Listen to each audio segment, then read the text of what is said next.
à prévenir de telles tragédies le plus tôt possible.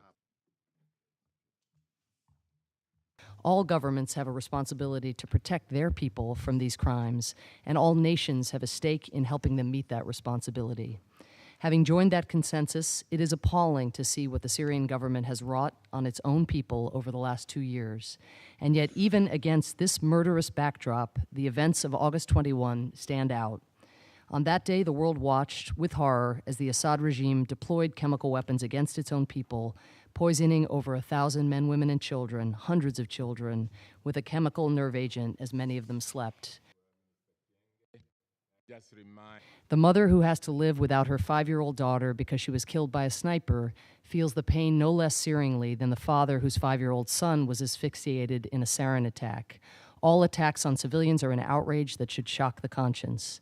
We must also recognize that the use of chemical weapons crosses a line. These weapons are particularly grotesque, efficient, and indiscriminate. Their use can't be reconciled with basic principles of humanity that apply even in wartime. The consensus reached in September 2005 should not be code for necessitating military intervention, but R2P is a doctrine for prevention.